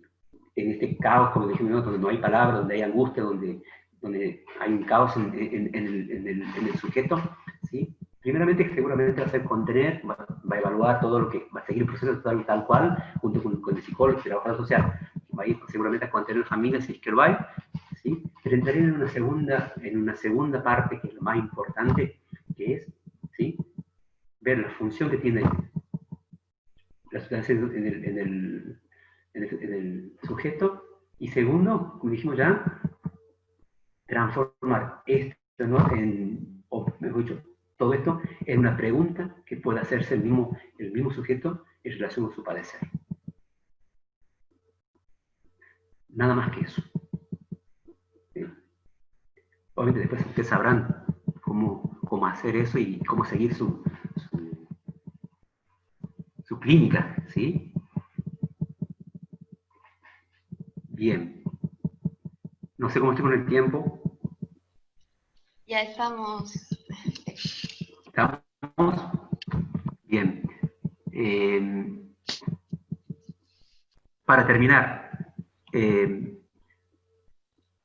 las urgencias subjetivas muchas veces, esto que nosotros o los otros profesionales ven como problema, ¿sí? Muchas veces en las urgencias subjetivas, muchas veces ahí comienza la solución, ¿sí? Es decir, también es preguntarnos, ¿no? Esto que viene, ¿sí?, la toxicomanía como un problema porque llega a la guardia, llega ahorcado, llega consumido, llega, etcétera, ¿sí? En el psicólogo, ¿sí?, se pregunta, ¿esto qué es? ¿Es un problema o una solución? O aquí comienza la solución, ¿sí? Bueno, tengo algunas cosas más, pero lo dejamos para otro día. Hablar, como digo, de toxicomanía, urgencia de toxicomanía en 40 minutos es medio complicado. Espero que se haya entendido medianamente el recorrido que he querido hacer. Como digo, si ustedes ingresan a guardia y en vez de utilizar urgencia toxicomanía o psicológica o subjetiva, utilizan emergencia generalizada, conmigo ya estoy hecho. Muy bien, muchas gracias. Muchas gracias, Héctor. La verdad que me he quedado pensando en tantas cosas y ya me imagino una charla de toxicomanía y una charla de psicología de la emergencia. Sé que en poco tiempo han tenido que compartir muchísimo, así que muchísimas gracias. De nuevo, gracias a ambos por decir que sí, por acompañarnos esta tarde y compartir su experiencia y sus conocimientos. Así que nada, muchísimas gracias. Y ahora sí vamos a pasar a las preguntas. Y ahí nos va a ayudar mi compañera de la Comisión de Graduados, Luciana Rey. Bueno, Si quiere después hacemos, perdón, si quiere después sí, hacemos un vivo para resolver el caso clínico. Está bueno. buenísimo. Ya lo anoto.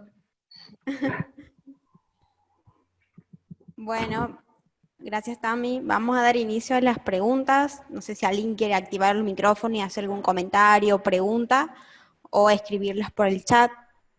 Yo tenía una pregunta para el doctor, por ahí si en este tiempo de pandemia ha habido alguna modificación, cómo han sido sus intervenciones en las urgencias, con relación, digamos, en diferencia de cuando no había una pandemia, cómo ha sido el trabajo tanto de ustedes como de los psicólogos. ¿Ha habido alguna modificación en eso o ha habido un incremento también de cantidad de casos? Sí, eso me faltaba un poquito agregar después, pero se va a hacer mucho. Sí, no podemos decir si ha habido un aumento en cuanto al consumo, ¿sí? Porque no sabemos, sabemos el consumo de antes, digamos, no podemos hacer una relación. Lo que sí ha aumentado son las demandas en cuanto a los tratamientos, ¿sí? Hay algunos estudios, no muchos estudios, no tanto aquí en Santiago, pero sí en Argentina y sobre todo en otros países, en donde sí se cree que ha habido un aumento del consumo, sobre todo de alcohol, ¿sí?, utilizado en el momento de pandemia, ¿sí?, como una forma de, como que, a ver, de poner capaz que algo muy coloquial. En vez de tomarme algo para dormir como clonazepam, me tomo qué sé yo, una lata de cerveza, ¿sí? Hay algunos estudios que revelan, digamos, que sí ha habido un aumento del consumo en la pandemia, que se debe, obviamente, a situaciones exclusivamente de ansiedad, ¿sí? Alteraciones que llamamos trastornos adaptativos, ¿sí? Con ansiedad, depresión o ciertos síntomas que se han visto como canalizados a través del consumo, ¿sí? Yo no puedo decir eso, no tengo datos específicos, lo que sí puedo decir es que hay una mayor demanda en cuanto a poder tratar ciertas trastornos de ansiedad, y en esos trastornos de ansiedad sí se ve un consumo de sustancias. Pero yo no podría decir que ha habido mayor consumo, no, por lo menos yo no me atrevería a hacerlo. Bien, gracias, Héctor. Otra pregunta, dice, para el doctor Andrada, dice Rosario, desde su formación y experiencia, ¿qué mitos y prejuicios debería despojarse el psicólogo en las situaciones de urgencia? Bueno, creo que más o menos hemos ido hablando un poco de esto, ¿no? Primeramente desde un concepto de droga, como venimos hablando, características del consumo, características del adicto en realidad. Son mitos que por ahí alejan mucho de las intervenciones, de los dispositivos, que creo que sería bueno. En realidad el psicólogo tiene muy poca preparación en cuanto a toxicomanías. Lamentablemente en la carrera no tenemos una rama que sea eso, después habría que especializarse. Y eso hace de que por ahí sean, no sé si mal visto, pero sin un poco como preconceptos o prejuicios a la hora de abordarlos, de esto de que el adicto nunca sale, el adicto siempre recae, no sirve, manipuladores, fríos, mentirosos, etcétera, etcétera, etcétera, que bueno, seguramente algo de eso seguramente tendrá, pero eso hace que nos alejamos mucho de la clínica, nos alejamos mucho del dispositivo y sobre todo la abordaje estratégica que podamos hacer. Hay un libro, si quiere después Rosario, se lo puedo pasar, sobre mitos, ¿sí? En ese momento es el mito del adicto, pero sería el mito del toxicómano, como para que lo pueda leer en el caso que le interese. Como digo, hay muchos psicólogos que le huyen o no les gusta trabajar con personas con problemas de consumo de sustancias.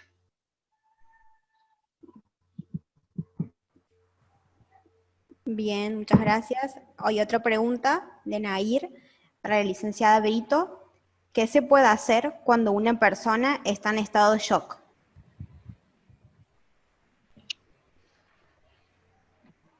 Bien, hola. Ahí había otra antes para el doctor, ¿no? Pero Bueno, ya lo vamos a decir después, o sea, intercambiamos entre los dos. Sí.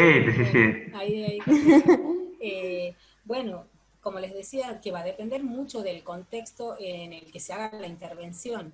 Acá el doctor comentaba el trabajo en la guardia, ¿no? Entonces ahí hay un psicólogo o un grupo de psicólogos que están con otros profesionales y que en caso, por ejemplo, de este paciente que llega en estado de shock, va a ser atendido por ese equipo de profesionales.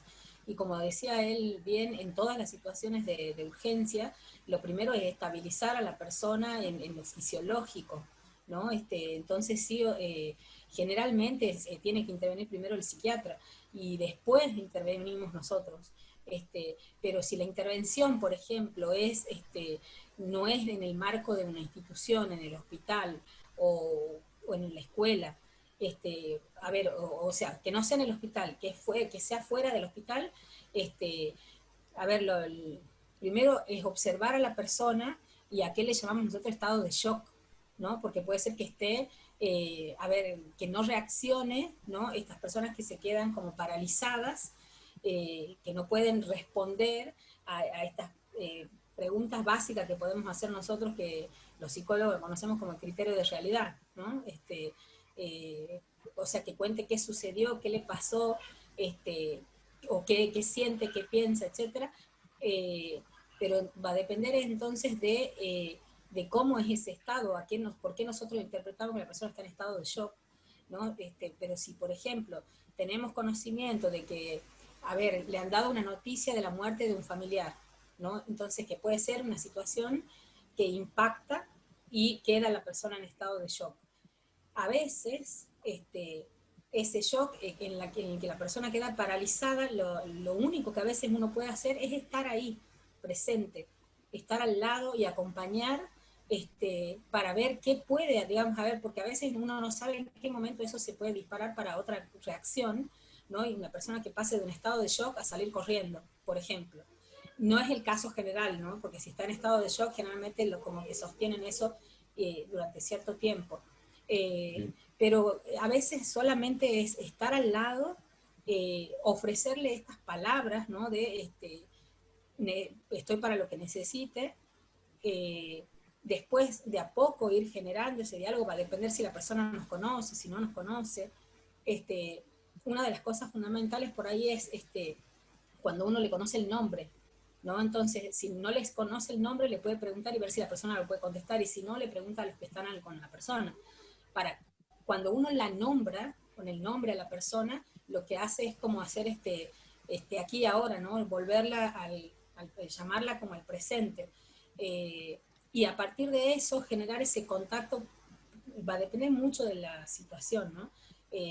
Me acordaba lo que decía el doctor, ¿no? Con los chicos con situación de intoxicación, que a veces hay algunos que los puedes mirar al ojo, otros que no. Va a depender mucho de la situación particular, pero generalmente es hacer ese contacto visual, que la persona pueda, depende también mucho de que la persona pueda salir de esa situación, de cómo estemos nosotros. Porque ustedes imagínense si un psicólogo está todo alterado, ¿no? Y estamos así todo agitados, alterados, tenemos miedo, se nota, lo transferimos a todo el mundo, lo transmitimos. Entonces una de las cosas fundamentales es cómo le hablamos. Cuando nosotros podemos hablar de una manera más calmada, más tranquila, en nuestro tono de voz, en nuestro ritmo, ¿no? En la respiración que tenemos, le estamos transmitiendo también a esa persona que pueda hacer esa salida, ¿no? Y ofrecerle, bueno, a ver, contame qué te ha pasado, por qué estás así, y ahí puede empezar quizás a decirlo, y el hecho de que ya lo empiece a decir ya es que salga de ese shock. A veces no es que no se hacen grandes cosas, son con pequeñas intervenciones, pero que hay que ver, por eso digo que siempre hay que evaluar esto de la observación, a través de la observación, para saber cuál estrategia nos conviene más, porque por ahí nos acercamos mucho, quizás, por ejemplo, un chico que está en estado de shock, y nos recibimos un puñetazo, porque no estamos evaluando la postura de sus manos, la rigidez del cuerpo, una serie de cosas que hay que observar. Bien, para la licenciada también, Rosario pregunta qué consejo nos podría dar a los estudiantes que estamos por enfrentar la contención y sostén de pacientes con COVID. Cuando dicen estudiantes que estamos por enfrentar la contención y sostén de pacientes, ¿por qué están por hacer algún proyecto? En una práctica. Rosario, si puedes contar, si quieres. Sí, en realidad no tenemos mucha información todavía porque la charla la vamos a tener mañana, pero desde la práctica de psicología clínica, digamos, estamos, digamos, por recibir, nos van a preparar con protocolos y todo eso para participar de esta red, digamos, de contención y sostén para pacientes positivos de COVID. Bien, bueno, seguramente ahí en la capacitación van a ver la mirada desde la psicología clínica. Como les decía, nosotros trabajamos desde los primeros auxilios psicológicos, y donde se van a encontrar con una serie de si lo hacen por teléfono, o sea, si lo hacen por llamada o por chat, es diferente. Si lo hacen por llamada, es importante la forma en que hagan la llamada, ¿no? Esto que yo les decía recién del tono de la voz de ustedes, ¿no?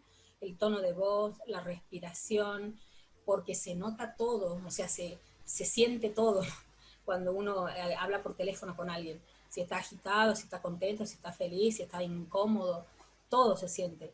Aunque no lo estemos mirando, ustedes también van a sentir lo mismo de la otra persona en las mismas cosas, ¿no? Van a sentir su tono de voz cuando se larga con la catarata de cosas, no sé, con la verborragia, ¿no? Te cuenta, te dice todo, que está angustiado, que está, no sé, enojado, que no sabe por qué se ha contagiado, o que está enojado con Dios, con la vida, o sea, o se larga a llorar y puede llorar, no sé, media hora, y hasta que vos después de la intervención, pues de esa charla, que en eso consiste la intervención, al final vos lo escuchás ya distinto la voz, ya lo escuchás más tranquilo, de acuerdo obviamente a cómo haya sido la intervención. Pero después también esto que yo les decía de reforzar quizás las cuestiones positivas, ¿no? Primero hay que darles espacio para que hable, ese tiempo, pero depende mucho desde dónde ustedes van a hacer la intervención, esa contención. Si la van a hacer desde los primeros auxilios psicológicos, tienen un manual que lo pueden buscar, si no yo se lo puedo enviar a Tamara, que es el manual ABCDE de primeros auxilios psicológicos, que es un manual de un chileno, que lo utilizamos todos los latinoamericanos, que son pasos muy sencillos para hacer los primeros auxilios psicológicos, que es para las personas en crisis, ¿sí? ¿Y en qué se diferencia eso de una intervención clínica? En que nosotros no le vamos a preguntar qué le pasó en la infancia, hace cuánto que le pasa esto, no, le vamos a decir, a ver, ¿qué le pasa ahora? Esto que decía el doctor, que después me voy a contactar con él, decía, ¿qué le pasa ahora? ¿No? ¿Qué le sucede hoy? Bueno, y veamos qué podemos hacer ahora, ¿no? Y ahí diferenciar esto de lo urgente de lo que puede esperar, ¿no? Porque hay gente que dice, bueno, tengo que llamarle a mi mamá, o tengo que ir a ver cómo están mis hermanos, entonces uno ahí tiene que preguntar, bueno, ¿y con quién vive usted? ¿Qué es lo que hace? ¿Qué necesita? Veamos cuáles son los recursos que tiene. No es, a ver, si no se puede trasladar, o porque por la pandemia en sí, por las medidas de aislamiento, no puede trasladarse porque se supone que si está con COVID está en aislamiento. A veces quizás también eso puede ser, a ver, nosotros estamos trabajando con los pacientes con COVID, estudiantes, donde se les pregunta básicamente qué necesita, qué recursos tiene, si quiere que o sea, si tiene teléfono, si tiene, ¿cómo se llama? Si tiene abono, si tiene, digamos, si tiene margen para hablar a su familia, si quiere que nosotros nos comuniquemos con su familia. La mayoría son estudiantes que son de otras provincias, entonces están solos acá y no pueden salir ni siquiera a hacer las compras. Entonces, bueno, se trabaja en esa línea de qué necesita y qué podemos hacer nosotros.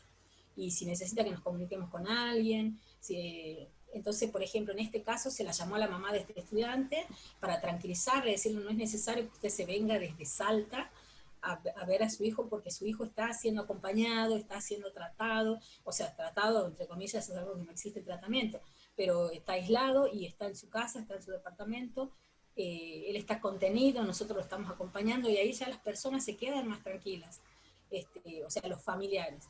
Y después los que están con COVID y que están internados, aislados en su casa, es una cosa, ¿no? Donde uno puede tener ciertos soportes, pero después están los que están internados en hospitales, que ahí hay otros protocolos, ¿sí? Entonces ahí hay otras formas de intervenir. Espero haber aclarado un poco. Muchas gracias, Paola, súper interesante la información para los chicos, seguramente les va a servir un montón. Ahora para el doctor de nuevo, Antonella dice, ¿la pandemia puede llevar a que una persona se vuelva toxicómana debido a querer calmar la ansiedad, como por ejemplo el alcohol?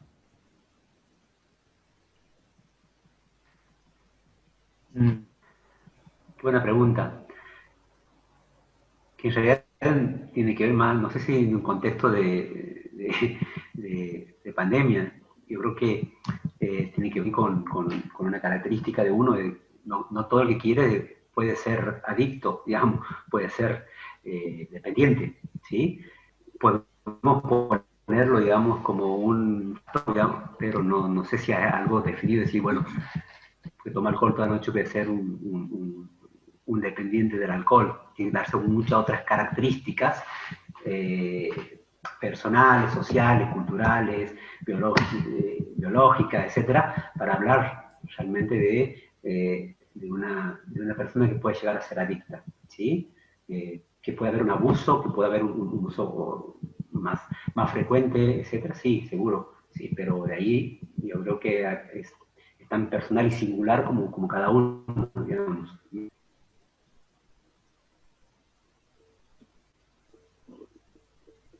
No sé si se ha Bien, perfecto. entendido. Sí. Bueno, gracias a todos por su participación. Ahora le cedo la palabra a Tami para que haga el cierre. Bueno, nuevamente gracias. De verdad creo que para la comisión es realmente muy bueno no solo el hecho de poder concretarlo, sino saber que queremos que sean temáticas que nos convoquen y hoy ha sido realmente una gran convocatoria. El espacio para las preguntas y demás, porque creo que es lo que va a abrir esas líneas futuras de más curiosidad en el conocimiento, de más curiosidad en formarnos sobre todo. Y de verdad ya he anotado próximas ideas. Así que nada, Paola, muchísimas gracias que nos hemos contactado ya el año pasado y este año que vuelvas a Licenciada o doctor, para que los chicos se contacten por cualquier información o cosas que requieren. Ahí en el chat.